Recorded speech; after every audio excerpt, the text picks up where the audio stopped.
What's going on? It's Chastin J. Miles here, and I just want to thank you for taking the time out to be here. I know you're probably just as busy as I am, so I want to make sure that your time is well spent. This is probably going to be one of the most eye-opening presentations that you've watched lately, so I want you to pay very close attention to what I'm about to tell you. And don't worry, I'm not selling you any products or anything. My position for this presentation is to make you aware of what's happening right in front of you. This isn't a get-rich-quick method. This isn't some type of conspiracy theory that I'm just thinking in my head and want to get everybody riled up about it. This is purely for you as a real estate agent to be able to make yourself sustainable in the future, especially as the market is changing. Look, when the market went south back in 2008, it sent a lot of people out of the business. Many realtors had to find other jobs. A lot of agents' homes went into foreclosure. They lost investments. And even, families got broken up. So I don't want that to happen to you this next time. And believe me, there will be a next time because every industry on this planet is changing right before our eyes. The way people exchange information, property, and products is changing every day by leading founders as they attempt to keep up with the times. Companies that have historically known to be leaders in their industries are forced to either adapt or get out of the business. And one of the biggest industries being threatened right now is the real estate industry. I'm sure you've seen stuff all over the place. Consumers and industry practitioners alike are sitting back watching and speculating what the state of the real estate industry is going to be in the near future. They want to know, will agents become obsolete? Will real estate companies fold to the internet? That's the question of the hour. So, before we get into it, let's take a look at a few giants in the real estate industry. You probably know this guy just by seeing his picture. His name is Gary Keller. He has a net worth of $200 million, and he's the founder of Keller Williams Realty. He also wrote this book that we kind of know as the Real Estate Agent's Bible, which is the Millionaire Real Estate Agent, that I'm sure you've been given a copy or you've been told to read it because this book is everywhere. Keller Williams is like a big founder in our real estate industry. Alongside him, we have Robert Refkin. Robert Refkin, you may have heard about him, but if you haven't, you've definitely heard about his company. He has a net worth of 3.7 billion. That's with the B. He is the founder of Compass Real Estate. They're founded out of New York, and if they haven't gotten to your city yet, they're most likely going to be there soon. Then after him, we have a guy, his name is Rich Barton. His net worth is $400 million. And I know that you've heard his company, unless you've been living under a rock, but he is the founder of Zillow. So these are three successful people in the real estate industry. But why are they successful? Basically, the reason why is they found the answer to a need that we had or that the public had. And that way, they were able to change the way that real estate is being sold. It wasn't necessarily about the company, it was mostly about what they had to offer. They are real estate extraordinaires, and they were able to find common links in an industry and basically capitalize on it. So if we think back to movies, right? So movies. Back in the day, you would go to the video store, you would find a movie, check out, watch the movie, then return the movie, and that was that. Nowadays, you open an app, you find the movie, and you watch it. It's taking out steps out of there. But there's a common link in both of these scenarios, and that is the movie and the watcher. You can't have the movie without somebody there to actually watch the movie. What about getting a ride, right? So before, you would have to call through your phone book or flag down a taxi, tell them your location, pay a surprising amount because you don't know how much it's going to be when you're able to get out of the taxi, and you just hope that they didn't overcharge you or take a long route. Nowadays, you open up an app, you request a ride, you ride, and then you arrive. But what's the common link with that one? There's the ride and the rider. In both of those situations, there's always the person who rides, and then there's the actual driver. What about buying a product, right? So, in the past, we would get in the car, we'd travel to the store, look around, hope that they have the product that we're looking for, be surprised at the price because you thought it was cheaper, check out, and then go home. Versus nowadays, what do? We open an app, we find the product, we check out, and then it's in our mailbox. But what's the common link right there? There's the product and there's the consumer. So now on to real estate agents. So back in the day, real estate agent, well, not even back in the day, so still pretty relevant today, but real estate agents get a license, join a brokerage, go out there and get clients, close the clients, and then you get paid. That was the real estate life cycle. The consumers with that nowadays, they open up a computer, they find a home, they find an agent, and notice how I said that they find the home before they find the agent, because we all know that the internet has everything. They find the home, then they find an agent, then they either buy or sell the house. But where's the link right there? The link is always the agent and the client. So you see, everything has a key link to a constant that has to remain the same in order for the equation to work. It's just like a math problem. You take the math problem, 2 plus x equals 4. Well, you know that x always has to be 2. It is the constant. It can't be 1 and it can't be 3, because that's going to give you a different outcome. So what about some of our big real estate companies that I referenced to before when I was speaking of Gary Keller and all those guys? So they all have a unique proposition to make a link in the industry, to change the way that we do things in the industry. Keller Williams, they came out with profit sharing. Profit sharing is something that they created to give the agents an opportunity to make money if the office is profitable and if they've recruited other agents to join the firm. It's been around for a very long time, and they were one of the first people to introduce that. Compass is coming in to change the game with their technology. So they want to give their agents an opportunity to secure more business by creating a technologically advanced platform that they can use alongside with their clients. They're trying to change the game with their technology. And then Zillow. Zillow is a publicly traded company that provides consumers a place to locate and research a home before buying it, that has grown by its shareholders. I mean, people can buy Zillow stock. The more stock that people buy, the richer Zillow becomes, and the more money that we can pack into Zillow, the better of a resource that it's going to become. We all know that. But each company has a unique proposition to attract its end client. So if you look at any real estate company, their goal is to make money by creating a solution for some problem for their client. And I want you to pay attention to that word client, because it's going to be very important. But we know real estate has come a long way. But how can we determine whether a company is growing or failing? And the way to do that is what we call by KPIs. KPIs, or KPI, stands for Key Performance Indicators. And those are essentially metrics. Metrics that tell us if a company is growing or failing. And a KPI can be anything. But for this case, we're going to use growth trends. I'm going to show you a chart of the largest real estate companies. And this was released by Real Trends. You can go, you can search it yourself. You can see that I'm not making these numbers up. And you see 5 companies here. We have Home Services of America, which, if you don't know that company is founded by Mr. Warren Buffett, and it is the umbrella company for a few different companies such as Nebraska Furniture Mart. We have Berkshire Hathaway, all those companies. Then we have NRT LLC. That is the parent company for Coldwell Banker and the Corcoran Group, and a few other real estate firms, Sotheby's. Then we have Hanna Holdings, which is Howard Hanna. You probably see them up in the north a lot.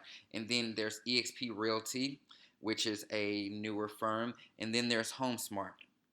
But what is the common link that's causing only 3 of these top 5 companies to be in the green?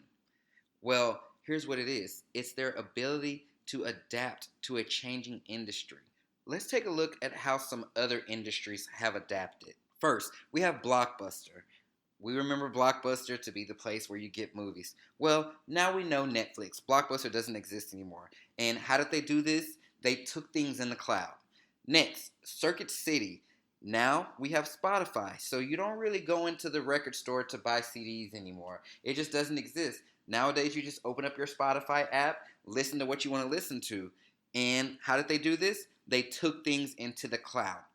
Now, Barnes & Noble. Even though we still see some Barnes & Nobles around, they've significantly lessened their footprint out there. And there was other bookstores, Borders Books, that was a huge one, and Amazon kind of took them over after Amazon took things into the cloud. Hey, I'll even put out something practical. Do you know what this is? This is what's known as a fax machine. A fax machine, which we don't really see anymore. Now we basically only have email. And what is email? Email is taking faxes into the cloud. So we can see that naturally, in order for a company to really make sure they're surviving in the future, they must do what? They must take things into the cloud. But what is the cloud? Okay, I have a definition here for you. The cloud is a term used to describe a global network of servers, each with a unique function. The cloud is not a physical entity, so it's not the cloud in the sky, but instead it's a vast network of remote servers around the globe, which are hooked together and meant to operate as a single ecosystem. And I know that kind of went over your head, but just know that everything in 2019 operates in the cloud. The cloud is the future. You remember when we were talking about those people at the beginning and I was showing you their network, okay? Well, I want to bring one more person up, and his name is Glenn Sanford. So just a little about Glenn Sanford. In 2002, he was named the Rookie of the Year at his real estate firm. In 2005, he became a member of the Agent Technology Council at Keller Williams Realty International, so the big company. Then in 2006, he was named one of the top 50 realtors at KW. Then in 2012, he was named Inman's top 100 most influential real estate. So you can see that this guy is a big deal. So just like Jeff Bezos, who saw a need in the marketplace. And if you don't know who Jeff Bezos is, he's the founder of Amazon. And this is literally where he started Amazon. He started it in his house. Glenn Sanford saw the same. He started here, right where we are, in our real estate office. And after years of operating in the same shoes that you're operating in, he told himself, is this the future of real estate? Is going into this office every day the future of real estate? Remember that company I showed you that was number 4? Well, in 2009, Glenn Sanford left Keller Williams Realty, and he's the one who founded eXp Realty. But when he did this, he made a genius move. He decided that this firm was going to be one that was owned by agents, and I'll get into that. But with that move, you can see that eXp Realty has become the fastest growing real estate company by almost 200% year over year. But what's really different about this company? You know, there's lots of real estate companies out there, so let's break this one down a little bit. And truthfully, the difference of a company comes down to the economics. And here's the best way that I can explain the economics. Robert Kiyosaki, he created what's known as the cash flow quadrant. You see 4 different boxes here. So we have the employee, the self-employed, the business owner, and the investor. And I'm going to break these down right quick. So, of course, in the employee box, you have a job. You go to work every day, you clock in, you get paid for what you work. In the self-employed, you own a job. So you're kind of working in that employee business owner box together. You just own a job, really. And then in the business owner, what you do is you own a system that works for you. So this is where you see people with employees and teams. And then in the I, which is the investment, the money works for you. So you put your money in places and it makes you money. Now, 80% of people are on the left side of this quadrant. 80%. But 80% of the money that's being made globally is on the right side. So here's how this looks in real estate, just so you can understand it a little bit better. So in that E box, what we tend to have for real estate is receptionists, assistants, coaches, trainers, people who get paid an hourly or a salary to perform one specific action. Then in the S, in the self-employed, we have us. So realtors, agents, you've gotten your license, you earn a commission based on your sales. Then in the B is where we're going to find most of our brokers. So they're the ones that's owning the business, they're running it, they are the business owner.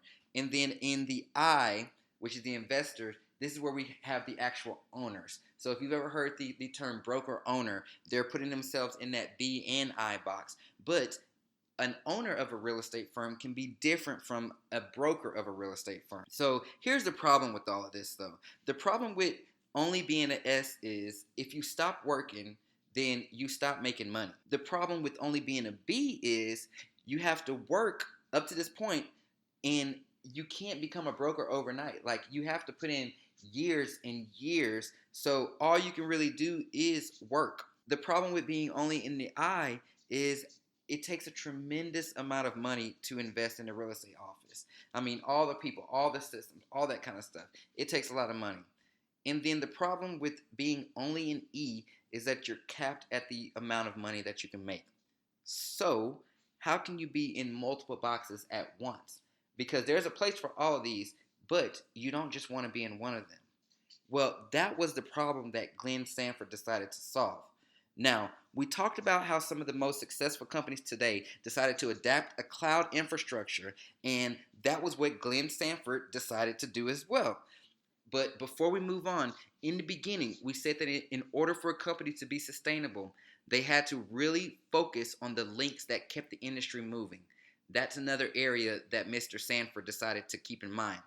Glenn Sanford is someone who saw an opportunity within a need that he decided to solve, just like Warren Buffett, just like Jeff Bezos, and even Gary Keller. The biggest telltale sign if a company is worth mentioning or not is its profitability. Profit equals revenue minus your expenses. Okay, so however money you have left after you've paid your expenses is what we know is as profit.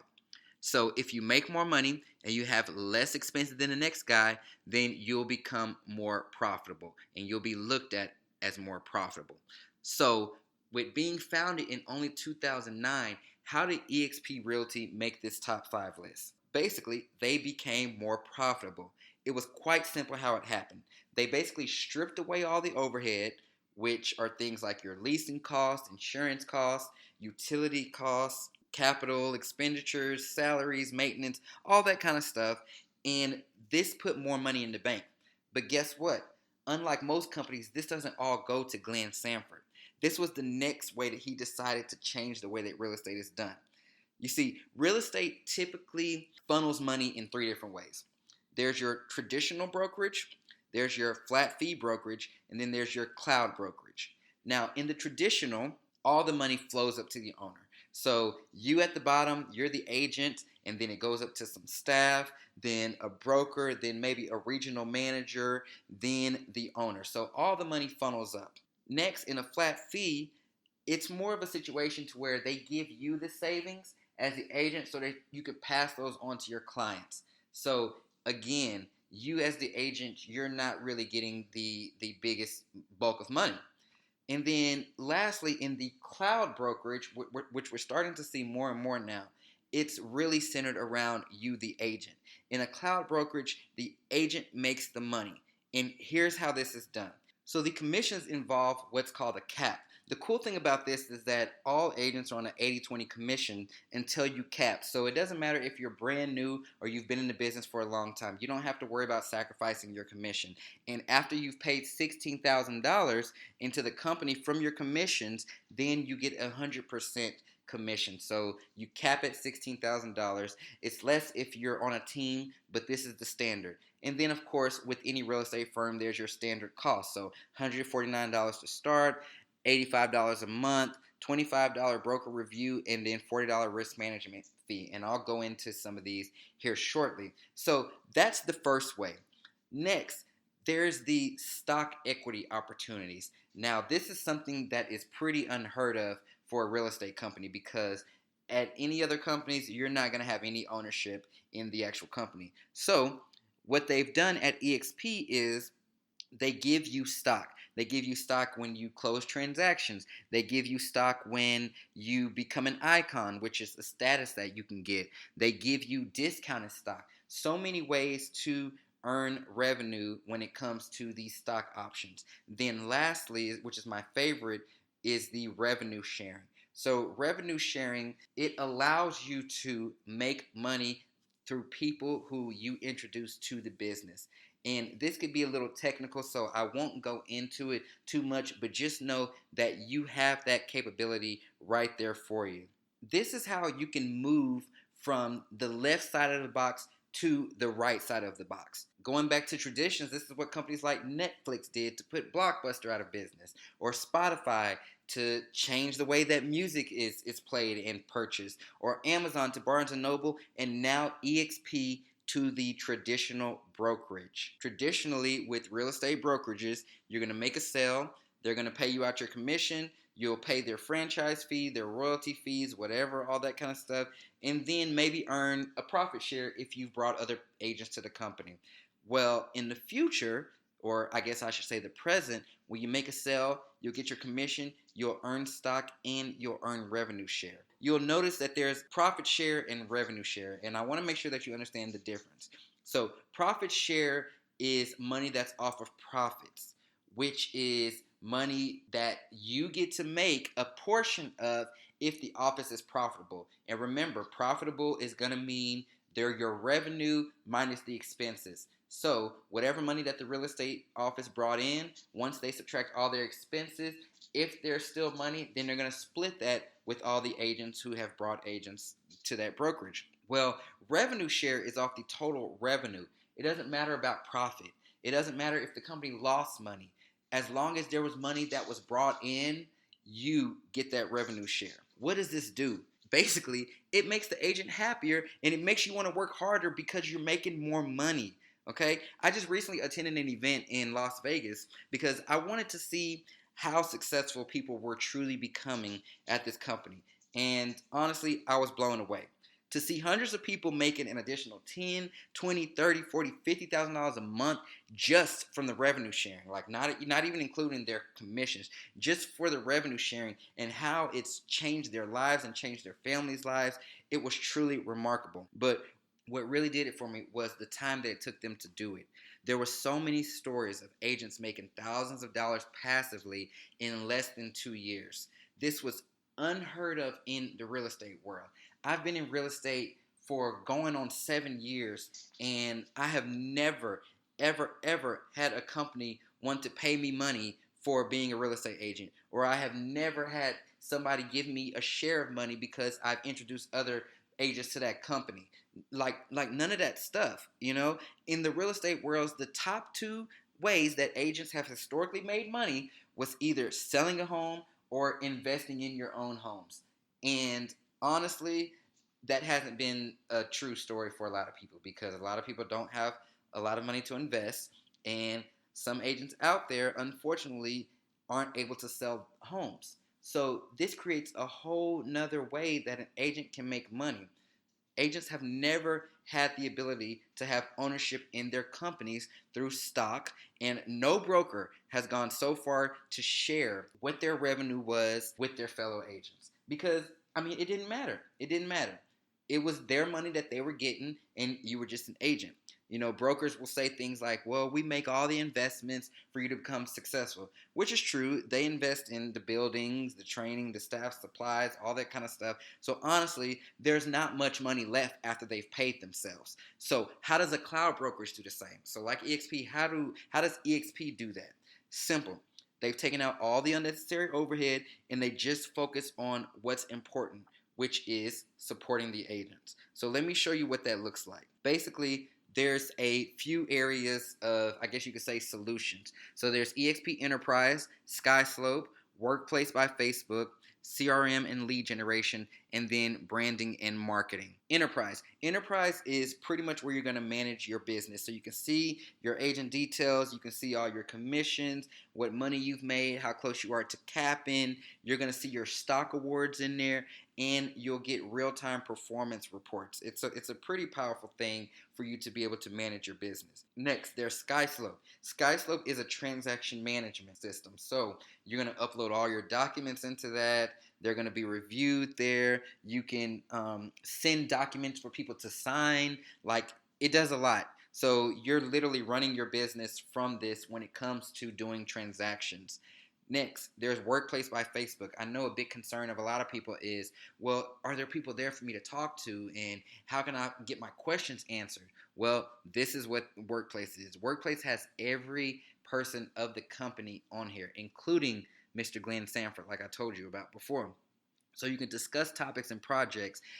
There's announcements, and there's like instant messenger to where you can communicate with anybody in the company, and you can even watch trainings from there. It's pretty powerful. Then there's CRM and lead generation. We all need lead generation, and EXP has made a huge investment so that you can get one of the top lead generation softwares out there, which is known as KV Core. They give it to you for free. If you were to get it on your own, you'd be looking at least $800 a month. $800 a month just for this software. And EXP has the upgraded version of it, so I'm sure it would be even more. And then, aside from that, you get marketing and branding tools. So business cards, brochures, signage, everything already created for you. They give you business cards and folders and all kinds of stuff free when you join. Like, just to say thank you for joining our firm. We want you to get started as quickly as possible. So that's pretty unheard of from a lot of places. The good thing about this, about what I just went over with you, is that you're not missing anything. You're not missing anything. There's the training. There's the mentorship. There's lots of training classes. There's support and collaboration. So I talked about workplace and new agent services. There's the marketing department. There's business development. There's the brokers. There's the accounting. Anything that you need is here at this company for you as an agent. EXP says, we have a big mission to revolutionize the real estate industry with the promise of sustainability. To us, being the agent-owned cloud brokerage means eliminating the redundancies of traditional real estate brokerages and moving to a paperless, low-carbon footprint, highly efficient ecosystem leveraging today's technologies. What does that sound like? That sounds like the definition that I read about cloud earlier, doesn't it? The same definition that a lot of the companies nowadays have adapted into their culture. When we think about cloud, we can easily think about Amazon.